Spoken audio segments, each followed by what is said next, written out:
Hi, I'm Rick Dior, and that was solo number 14 from Anthony Cirone's Portraits in Rhythm. This is a very difficult solo technically. It's written presto, which is very, very fast. So uh, this line 3 here, the end of line 2 going to line 3, is extremely technical. Now, in the past, in this series, I've told you to play these roughs, 4-stroke, 5-stroke, 7-stroke roughs closed. Here I'm playing them slightly open.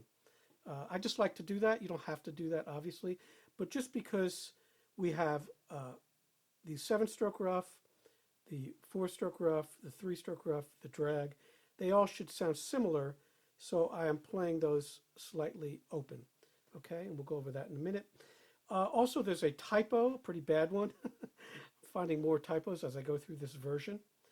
Line 6, the last 3 bars should be written in 2/8. Not sure what happened there. It's the first time I've seen that in all the versions of this book. So I think this version needed some more editing. I don't think it was quite ready for press, but as we go through it, I'll point those out. It's pretty obvious. You just need to know that the 8th note stays the same through the whole thing, and then you won't be confused. So let's start out here. You'll see in this version, finally, he put the correct phrasing that he does in, which are these dots, which is a little emphasis at the beginning. So it's not an accent, but it's an emphasis. So it sounds like this.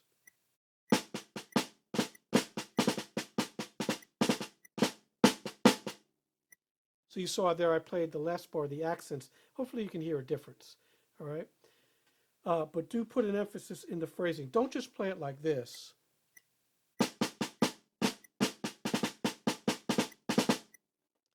That's really dull and boring and non-musical. So it has to have a feel to it, okay? Let's play this second line going into the third line. I'll play it tempo and then I'll slow it down for you. 1, 2, 3, 1, 2, 3.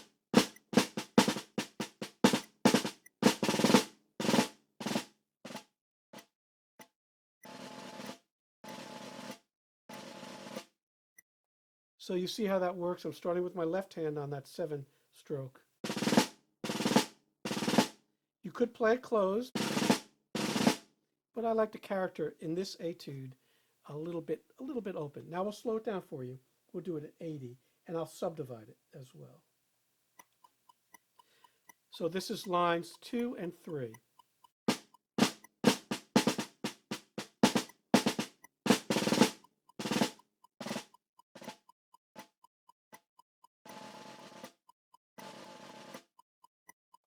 All right, so hopefully you see that. You've got to start that 7-stroke and the 5-stroke, or 4-stroke rough.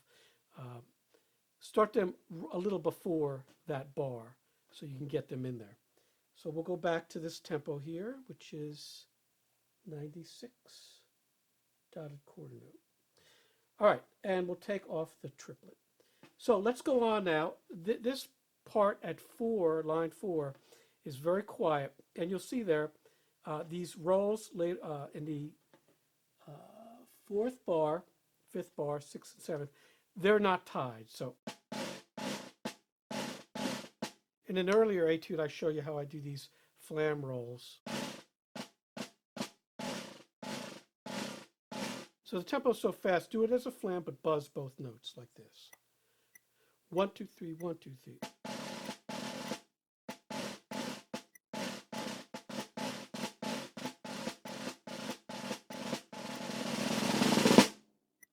And that was into line 5.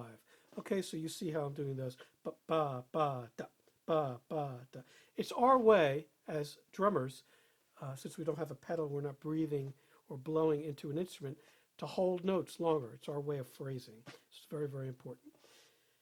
And then we're into line 6. So tricky line here. Try not to accent the 3rd bar where you have this fortissimo. So don't do this. Try to play the first 4 notes heavier. I know it's really difficult not to do this. So I'm always really conscious of doing a non-accented diminuendo there. So we'll play this. Here's line 6. 1, 2, 3, 1, 2, 3.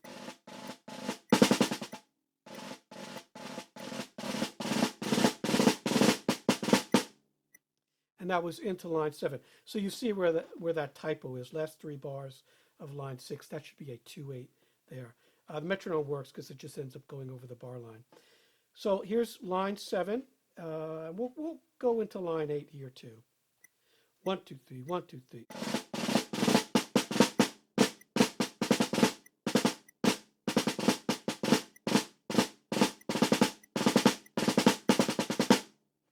Went a little into line 9 there. So this is technically the hardest part of the solo. The last 2 bars of line 8. This 1, 2, 3, 1, 2, 3. I'm playing those drags slightly open, and I'm tightening up. The tightest I ever get, right there, that kind of thing. Because I want that to come out and not be late. Here's line 8 again. 1, 2, 3, 1, 2, 3.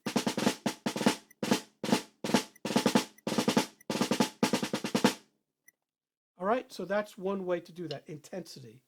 It's a little bit exhausting, but it helps quite a bit. And you see there, I'm starting all those drags with my left hand.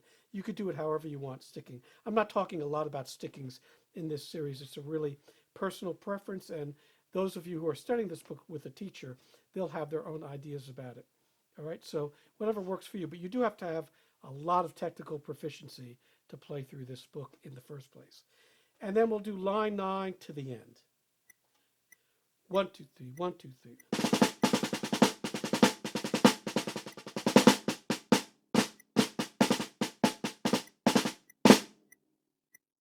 That last beat is as loud, basically, as you're ever going to play. Triple F fortissimo, and just really, really loud. The one thing that you got to look out for is bar before line 10, so the last bar of line 9. That's a very tricky little crescendo. Don't go to the edge there.